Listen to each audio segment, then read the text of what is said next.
Good morning and welcome to the Korea Global Forum for Peace 2019. My name is Park Hee-jun. I'm a news reporter at Arirang TV and I will be your MC for today's event.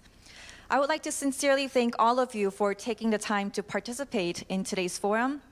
This forum is hosted by the Ministry of Unification and also organized by the Sejong Institute. We will first begin by inviting Dr. Baek Hak-sun, president of the Sejong Institute, onto the floor for his opening remarks. Please welcome him with a warm round of applause.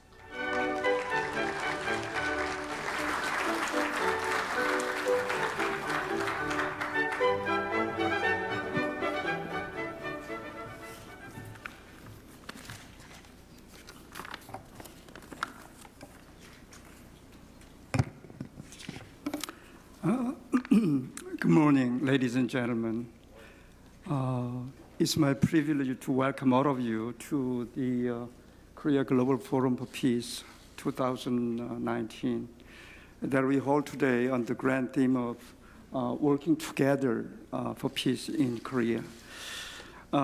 Korea Global Forum for Peace has been hosted by the Unification Ministry since 2010, and this year's forum was organized by the Sejong Institute, the leading independent think tank in Korea and beyond. Today we are having a 10th year anniversary of celebration of this forum. Let us give the Ministry of Unification and ourselves a big self-congratulatory applause.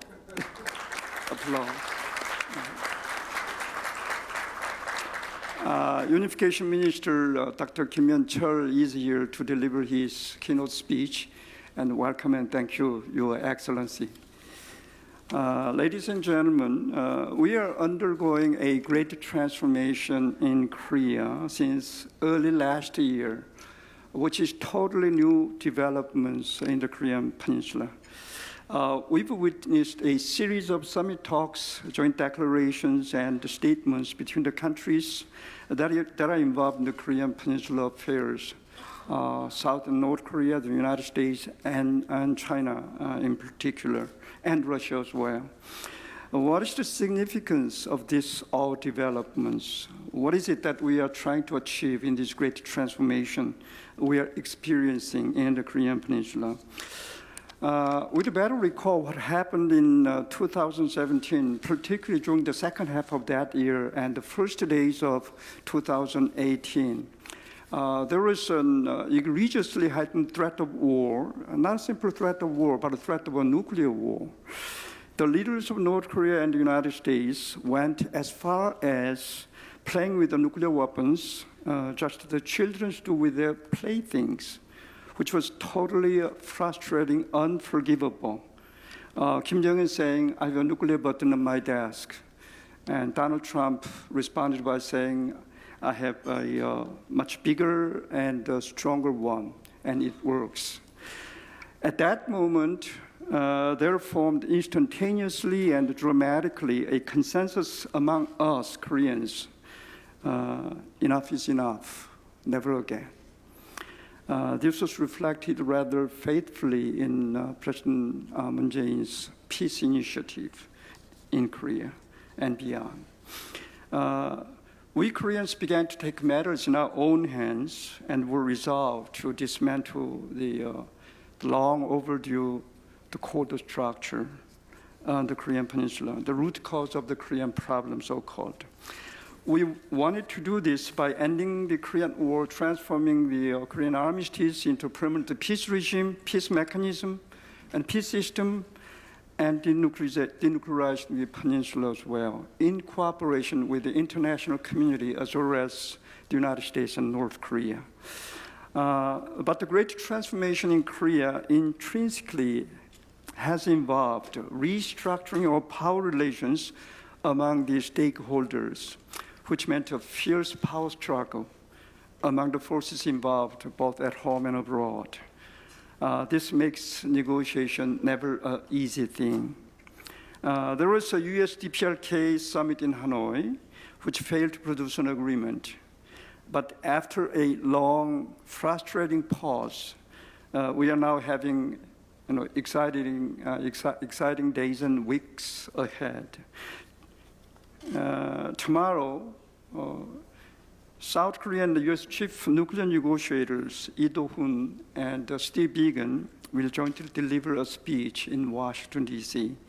President Xi Jinping of China will visit North Korea and meet with Chairman Kim Jong-un on 20th and 21st. President Donald Trump will visit South Korea probably just after G20 summit in Osaka, Japan, which is scheduled for 28th. President Moon Jae-in already offered to hold another inter-Korean summit before President Trump's visit to South Korea. Standing at this historical juncture, I sincerely hope all the panelists here will exchange views candidly and constructively so that we can come up with new and problem-solving ideas for peace settlement and denuclearization. Let me close by saying and by thanking all of you here, keynote speaker, Unification Minister, and Chairman of the Sejong Institute, and presenters and the panelists and the audience as well for being part of this very special forum, which is, a 10th year anniversary celebration of the forum. My special thanks go to those from overseas who took hours and hours in flight to come here. Thank you. Thank you very much. Thank you, Dr. Baek. Next, we bring Dr. Baek Jung-chun, chairman of the Sejong Institute, onto the stage for his special remarks. Let's give him another round of applause.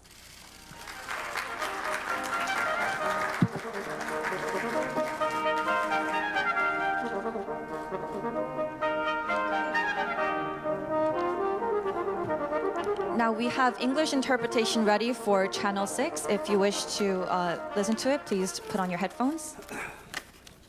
안녕하십니까. 방금 소개받은 백종천. Good morning. Just introduced. My name is Baek Jung-chun. The President Baek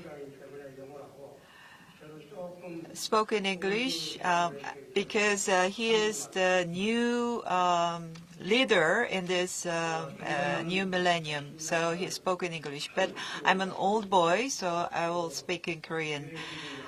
Distinguished Minister Kim Yeon from Unification Ministry, and distinguished ladies and gentlemen, thank you for shining this event with your presence. With the Ministry of Unification, Sejong Institute is jointly organizing this forum with the theme of working together for peace in Korea. So as the chairperson of the Sejong Institute, I would like to thank everyone for making this event possible. This is our national task to solve the nuclear program in the north and establishing peace regime on the Korean Peninsula and building peace in Northeast Asia. Last year, we opened up a window of opportunity for making this national aspiration a reality. And also, we widely opened up the gate to peace on the Korean Peninsula in 2018. But in the middle of 2019, at this moment, we are at a stalemate. No one would have expected that the resolution of North Korean nuclear program and building of a peace regime on the Korean Peninsula will go smoothly. Obstacles will be there. So we need to be proactive to prevent obstacles in the future. So that's why we are having this forum to discuss strategies and policies to prevent those obstacles. So I expect a lot of free discussions and open discussion amongst experts participating in this event. And I would like to see many participants to be very interactive in this forum. I would like to propose two issues here to the experts participating in this event. First, in regards to the resolution of North Korean nuclear program, I want you to be very reasonable and objective in evaluating the current status on the Korean Peninsula. With your expertise and experience, I believe in your consideration, please include other political actors in this region, such as U.S., North Korea, and China. And secondly, based on your objective assessment on the condition, I believe you need to propose policy directions that the Korean government should take towards the goal. And at the end of this month, there will be summit meeting between Korea and the U.S. And at the summit meeting, I believe President Moon Jae-in will be very open in discussing with the President Trump on ways to persuade North Korea to change their course. So with your discussions today, I believe good suggestions can be made to the two leaders when they meet at the end of this month. And I would like to thank all the participants, moderators, presenters, and discussants, panelists, and all those making this event possible. Thank you very much. Now, as we heard, also joining us this morning is South Korea's Minister of Unification, Kim Yeon. He will deliver to us his keynote speech. Please welcome him with another round of applause.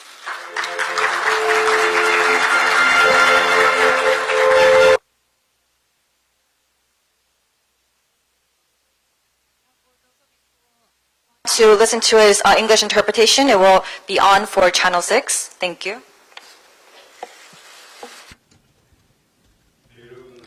Good morning, ladies and gentlemen. As introduced, I'm Kim Yeon, Minister of Unification. Let me extend my warmest welcome to all of you for participating in this Korea Global Forum for Peace 2019. Also, my thanks goes to President Baek Hak-sun and Chairman Bae Jong-jun of Sejong Institute for organizing this wonderful event. Also, experts taking part in presentations, discussions, and as well as, in particular, international experts for traveling from so far for the peace of Korean Peninsula. Thank you and welcome. I would also like to thank National Assemblyman Jung Yan-seok and honorable ambassadors of different countries. Welcome and thank you for being with us despite your busy schedules. We have researchers that have been studying Korean Peninsula issues for many years, and those that are in the field working toward peace of Korean Peninsula all together here. I do believe and look forward rich discussion that combines various concept and practical approaches. Ladies and gentlemen, as you know, we have added peace to the Korea Global Forum, and it's been renewed as Korea Global Forum for Peace. And this year's theme is working together for peace in Korea. This actually reflects our fervent wish and commitment for achieving peace on Korean Peninsula. As you know, Korean Peninsula is the last divided country in the world, the last vestige of Cold War. So peace is the foremost and the most important value for us, for sustainable growth and for the peace and stability of future generation. It's also principle that cannot be compromised. 2 years ago, when President Moon took office, Korean Peninsula was in precarious and very risky situation. We had experiments and nuclear tests of North Korea, and repetitive international sanctions, which only resulted in increased tension on Korean Peninsula. But by drawing North Korea to invite to the Pyongyang Winter Olympics, Korean government was able to make the Olympics that was a peace and we work to make that as the juncture for starting peace in Korean Peninsula, and that dream was realized. Pyeongchang Olympics was praised as the most safe Olympic in the history of Olympics and received roles from the global society.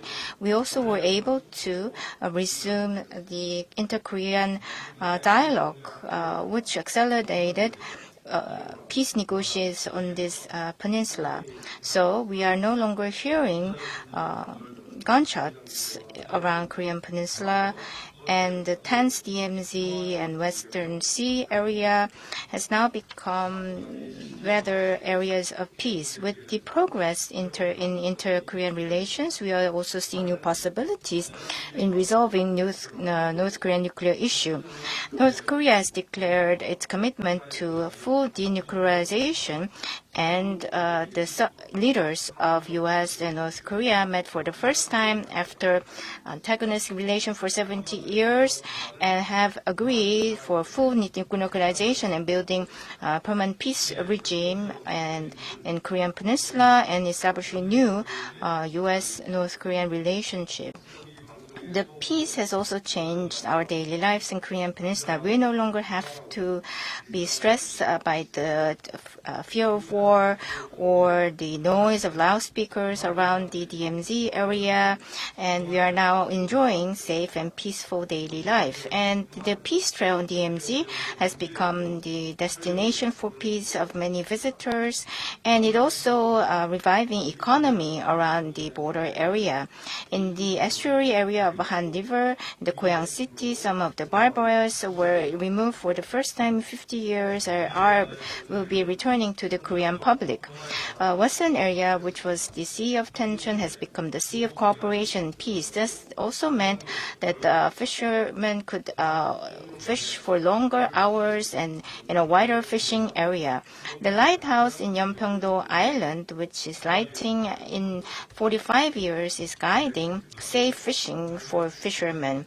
833 people from 170 divided families between two Koreas have met again after 70 years. And in various areas in this country, elderly divided country members can meet their family members on the other side through video conferencing system. Just 2 years ago, such changes would have been hard to imagine, but this didn't happen by happen chance.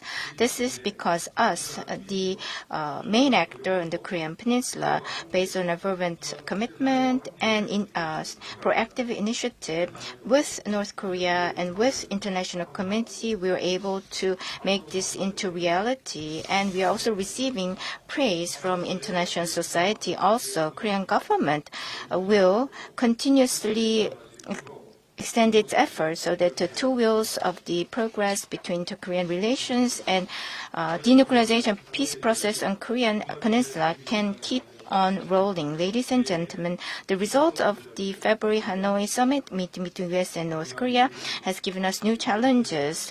They have confirmed their difference of positions on core issues. However, as you know very much know, negotiations is not a one-shot game. It's a game of repetition. Negotiation is about changing mistrust to trust, and also changing from foes to friends. So, even if there were no agreement made, it's still a meaningful negotiations. 33 years ago, the Reykjavik summit meeting, which ended without any agreement, actually gave the foundation for concluding the mid-range nuclear missile agreement between U.S. and Soviet Union, and has become the real turning point for resolving Cold War regime. So I do believe Hanoi summit meetings should also be regarded as a process for coming to the conclusion of the North Korean nuclear issue. The fact that they were able to confirm their each positions will give us good starting point for securing practical result in future negotiations. North Korea and U.S. all have confirmed that they were willing to continue with diplomatic efforts, and they are also agreeing that they do not want to go back to the conflict that existed before 2017. And there is also trust between North Korea and U.S. And I believe all the results that we have seen today were the ones that were realized through top-down approach between the leaders of South Korea, U.S., and North Korea. Of course, we also need working level negotiations. Now, the third U.S. and North Korea summit meeting needs to become the base for the full practical denuclearization peace process. So we need to put all our effort toward making that happening. Through dialogue, we can become more trust toward each other, become closer to solving issues, and maintain peace. It's not good that the vacuum of dialogue continues on. North Korea needs to show specific and practical commitment toward full denuclearization. And U.S. also, they need to show gestures that makes North Korea trust that U.S. is for establishing new relationship with North Korea and for building peace. Antagonistic stance cannot build trust. Time is on no one side, but it's always on the side of those that are looking for resolution. So I hope that North Korea and U.S., and I do believe they will not miss this chance that came as a miracle. Korean government, as the one living on the Korean Peninsula, will also continue effort for nuclear negotiations and for making progress on dialogue so that we can have virtuous cycle between North-South Korea and the U.S. We'll have more corporate relationship so that we can have full denuclearization peace region coming to Korean Peninsula. Distinguished ladies and gentlemen, last year a lot of changes were made to the inter-Korean relations, but still there's a long way to go. The Korean government is committed to overcoming whatever obstacles ahead and implementing the joint statement made by the two Koreas step by step in order to establish routine peace and normal peace on the Korean Peninsula that will not be swayed by any challenges. As President Moon Jae-in mentioned in his Oslo Forum speech that the peace on the Korean Peninsula should be the peace for the people.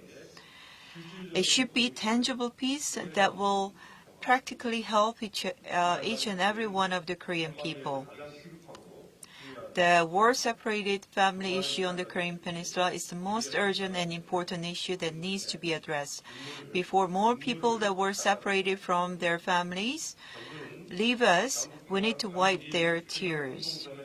The government will pursue with highest priority the video reunions, the video mail exchanges, as well as refurbishment of reunion places and on-demand reunions of war-torn families, as was agreed in the Pyongyang joint statement between the two Koreas.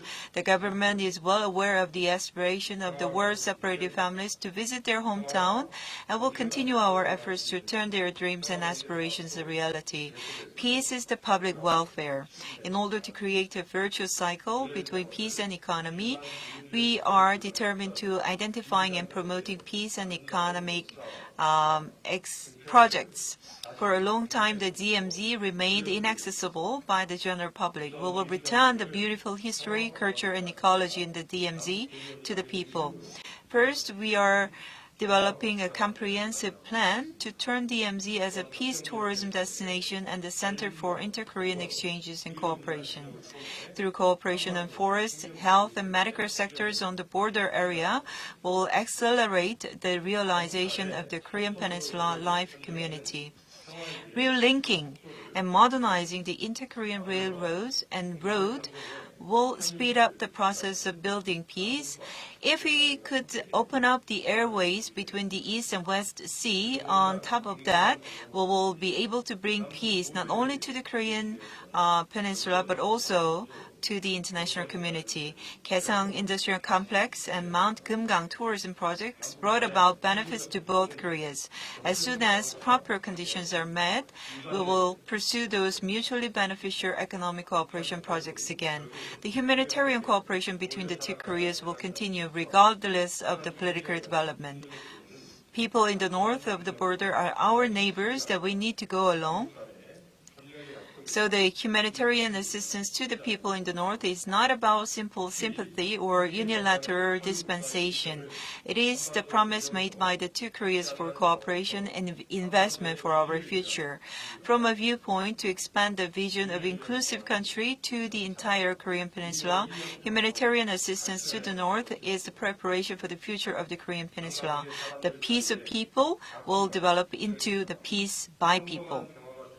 If a small and tangible peace and ordinary peace is accumulated between the people in the North and South Korea, the barriers of distrust and hostility that lasted for the past 70 years will disappear as the snow melts. People who have experienced good stuff of peace firsthand will support the peace and also be active in building and disseminating peace. Peace made by and for the people will be bigger and stronger peace and the beginning of a permanent and complete peace. Distinguished ladies and gentlemen, this year is a very meaningful year as it marks the 100th anniversary of the establishment of the provisional government, the origin of Korea today.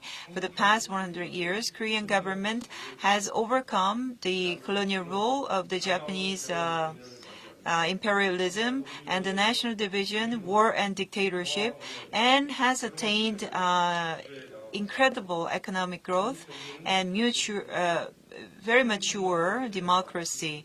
The Korean government for the next 100 years is determined to leading the process of building peace and prosperity on the Korean peninsula as the owner of the Korean peninsula.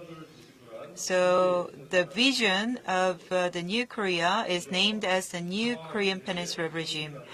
This is the new vision of the Moon Jae-in government for the future based on the past 2 years of experience in running the state affairs. The new Korean Peninsula Regime vision includes 2 virtuous cycles centering on the Korean Peninsula. We support the virtuous cycle between peace and economy. And also, we promote the virtuous cycle between the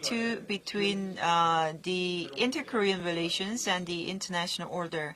By joining hands, the two Koreas are making peace and prosperity on the Korean peninsula. The process will renew the regional order in Northeast Asia. But we only took the first step in our process of realizing the new Korean peninsula regime. There will be many challenges and difficulties. The support and cooperation of the international community is very instrumental. I hope that the experts from home and abroad participating in this forum will not spare any support to the efforts of the Korean government in ending the last Cold War in the world and opening up a new era on the Korean peninsula.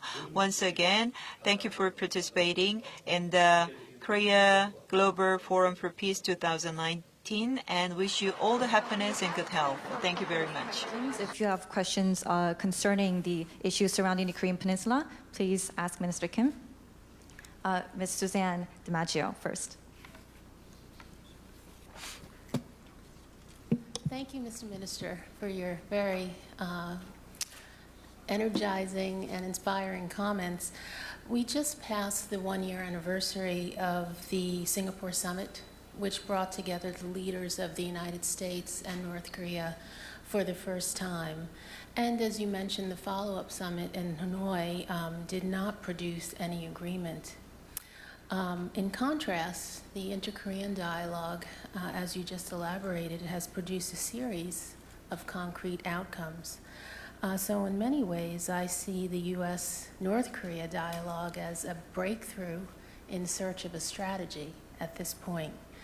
What do you think can be done to get the U.S. and North Korean talks back on track and in a more positive direction. And are you concerned at all that the lack of progress on the U.S.-North Korea track will do something to harm the progress that you are making with North Koreans? 예, 장관님 정말로 에너지 넘치고 영감 넘치는 이제 말씀을 해주셨던 것 같습니다. 장관님이 말씀하셨던 내용 중에 약 1년 전에 있었던 싱가포르에서 있었던 미국과 북한의 첫 정상회담에 대해서 말씀을 하시고 그 후에 있었던 하노이 정상회담에 대해서도 말씀하셨던 것 같습니다. 특히나 하노이 정상회담이 이제 결과가 도출되지 않고 합의가 없었던 정상회담이라고 말씀을 하셨던 것 같지만 이제 남북 대화와 남북 정상회담에 대해서는 실질적인 결과물을 도출할 수 있었고 이제 다양한 합의가 있었다고 말씀을 하셨던 것 같습니다. 이러한 상황에서 장관님께서는 이제 미국과 북한의 대화를 재개시키고 돌파구를 다시 찾기 위해서 어떠한 방향이 필요할 것인지 이제 말씀해 주시면 좋을 것 같습니다.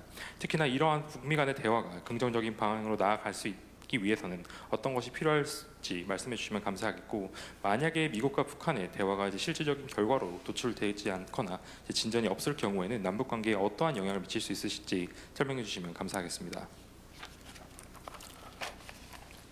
네, 지금 이제 내일부터 북미 정상회담 그리고 오사카에서의 G20에서의 미중 정상회담 또 그 이후에 한미 정상회담 1년의 정상회담들이 예정돼 있습니다. 이 모든 정상회담들의 가장 중요한 목표는 북미 정상회담의 성공적인 개최를 위한 환경 조성이라고 생각을 합니다. 국제사회가 함께 다시 협상이 재개될 수 있도록 노력을 해야 될 것 같고요. 북한과 미국 모두 나름대로의 하노이 회담에 대한 평가와 그 평가에 바탕을 두고 또 새로운 협상안을 준비를 하고 있는 것으로 알고 있습니다. 그런 차원에서 보면은 아주 기술적인 쟁점에 대해서는 또 좁혀 나가기 위해서 일정한 노력의 시간이 필요하지만은 중요한 것은 대화를 조속하게 재개하는 것이라고 생각을 합니다. 그런 대화의 과정들을 통해서 하노이 회담의 공통점을 확인하고 차이점을 줄여 나가기 위한 노력을 해야 되지 않을까라는 생각을 합니다. From tomorrow until the end of the month, there will be a number of summits as well as dialogue within the international community. There will be China to North Korea summit, and there will be a US-China summit in G20. And then subsequently, we will be having the Republic of Korea to US summit. And all of these summits and dialogues will contribute to set condition for the US DPRK summit that will be following. So these kind of efforts put by the international society will create an environment and atmosphere where we can move on to the next level of dialogue. During the dialogue that we had in Hanoi, the US and North Korea were able to find their similarities, but at the same time they identified a difference in their stance. So at this point, as far as our understanding goes, the US and North Korea are devising their new strategy to engage into to the other side. So at this point, it is important for us to constantly try to resume the dialogue between the parties. Once the technical discussion starts, it will take a long time. It will take multiple steps, but it is important that the dialogue resumes. Now our next question will go to Major General Mats Engman. Thank you. Thank you, Mr. Minister, for your very energizing speech, as said by Susan. I would like to come back to the comprehensive military agreement that was signed between South Korea and North Korea last year, which is a very ambitious document. And apparently there seems to be difficulties implementing this agreement on the ground. It takes a long time, a lot of negotiations. Are you contemplating some additional actions in order to make the agreement implemented on the ground? Thank you. 예, 장관님 말씀 감사합니다. 지금 현재 진행되고 있는 다양한 합의 중에서 장관님께서 말씀하셨던 이제 9.19 군사 합의에 대해서 좀 질문드리고 싶습니다. 9.19 군사 합의를 기반으로 남북은 이제 군사적 분야에서 이제 협력을 하기로 결정을 하였지만 시행에 있어서는 상당히 많은 어려움이 있는 것 같습니다. 특히 시행을 위해서 다양한 협의와 협상들이 진행되고 있는데 이러한 실질적인 협상과 이제 시행을 위해서 어떠한 방안들이 논의되고 있을지 아니면 계획되고 있는지 궁금합니다. 네, 9.19 군사 합의서는 많은 내용들을 포함하고 있습니다. 그 중에 가장 중요한 것은 공중에서, 육상에서, 해상에서 일정한 완충 공간을 정하고 그 완충 구간에 대해서는 일종의 적대행위를 중단한다는 합의가 중요하다고 생각합니다. 그런 차원에서 보면은 지금 바다에서 또는 비무장지대에서 그런 그 분야에서의 합의가 잘 지켜지고 있다라고 생각을 하고요. 그 다음에 유해 발굴 사업도 지금 화살머리 고지를 중심으로 해서 속도를 내고 있습니다. 이 유해 발굴 사업이 좀 더 본격적인 속도를 낸다면은 남북뿐만 아니고 국제사회도 함께 참여할 수 있는 사업이라고 생각을 하고요. 일단 한국 정부는 평화의 길 사업부터 시작을 했습니다. 지금 파주와 철원과 고성에서 평화의 길부터 시작을 했는데 점차적으로 앞으로의 남북 관계를 반영해서 비무장지대의 평화지대화에 관련된 종합적인 계획을 수립하고 하나하나 실천해 나갈 계획입니다. So the comprehensive military agreement contains a number of issues and projects between two Koreas. So one of the issues that have been listed within the comprehensive military agreement is to stop hostile actions within the air, ground, and sea domain. So we want to create a buffer zone between two Koreas to ensure that there is no provocations or actions that are conducted against each other. I believe that these kind of agreements made within the comprehensive military agreement is implemented in a good manner. We have witnessed a case in the ocean and DMZ where the buffer zone works for both South and North Korea. Another case that I would like to highlight on is that there has been a recovery operation in the Arrowhead Height between North and South Korea. We have conducted this joint recovery operation to collect the remains of the soldiers who have died during the Korean War, and this has been implemented for a while. And once we have a progress in the implementation progress on this matter, we will not only be able to have a joint effort between two Koreas, but we might be able to invite the international society to take part in this joint recovery operation.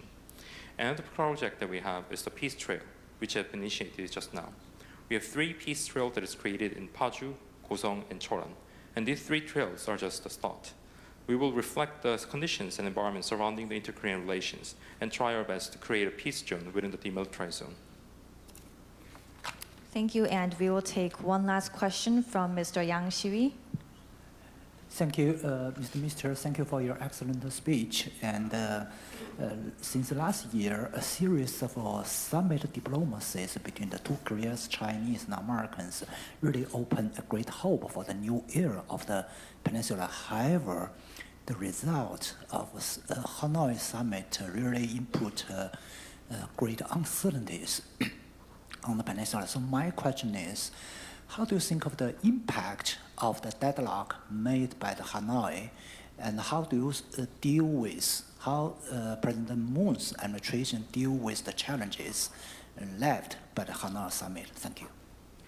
예, 장관님 말씀 감사합니다. 지금 저희가 작년부터 지속적으로 정상 외교를 봤던 것 같습니다. 이제 한, 중, 미 다양한 국가들이 북한과의 정상 외교를 통해서 한반도에 있는 문제에 대한 새로운 해결점을 찾으려고 하는 것 같습니다. 그렇지만 이런 새로운 시대 결과를 봤을 때는 어떻게 보면 좀 불확실성이 상당히 많은 것 같습니다. 특히나 2월에 있었던 하노이 정상회담 이후에 북미 간의 관계는 고착 상태를 유지하고 있고, 이러한 상황에서 이제 실질적인 진전을 이루기는 상당히 어려워 보입니다. 현재 대한민국 정부와 문재인 대통령께서는 이러한 고착 상태를 어떻게 극복하고자 하시는지 궁금합니다. 네, 우리가 북핵 협상 30년을 돌이켜 봤을 때 2018년부터 새롭게 경험하고 있는 일종의 정상 간의 협상, 이 탑다운 방식이 갖는 장점이 있습니다. 그 장점이라는 것은 그동안의 실무급에서의 협상에서의 아주 기술적 쟁점에 매몰돼서 벗어나지 못했던 부분들을 좀 더 큰 틀에서 관계 개선으로 이어지는 그런 효과들이 적지 않았다라는 생각이 들고요. 그런 차원에서 보면은 여전히 탑다운 외교의 장점을 잘 살려 나가면서 구체적인 차이들을 좁히기 위한 또 다양한 수준의 실무 회담도 병행해서 해야 될 것 같다라는 생각이 좀 듭니다. 여기서 실무 회담의 역할은 결국 이 정상회담의 실질적인 성과를 준비하는 그런 역할이라면은 좋겠다라는 생각이 듭니다. So we have witnessed 30 years of negotiation for a denuclearization of North Korea. And since 2018, we have seen a number of negotiations took place through the summit. And this is a top-down approach that we're witnessing between the members who are involved in this negotiation process. And I think there is a benefit in both working level and summit dialogue. But when it comes to the working level issue, there is a problem as there is a lot of discussions that are held surrounding the technical issues between the parties involved. And sometimes they cannot move on to the next level as they cannot make a concrete agreement within the technical consultation. However, when it comes to the top-down approach, and when we have a summit as a means of negotiation, we can create a big blueprint. And then based on that blueprint, we can talk about the measures to improve the relations between the parties involved. So while maintaining this top-down approach, I guess it is important for us to simultaneously conduct working level consultations and negotiations to ensure that we can discuss the details that is not discussed between the leaders. So while we have a summit, the working level dialogues should work as a means to create and prepare the outcomes that will be agreed by the leaders. Thank you, and that was the end of our Q&A session. Thank you so much, Minister Kim. Now, before we go on a short break, will all panelists from yesterday and today come forward for a brief photo session? Please come forward. Thank you.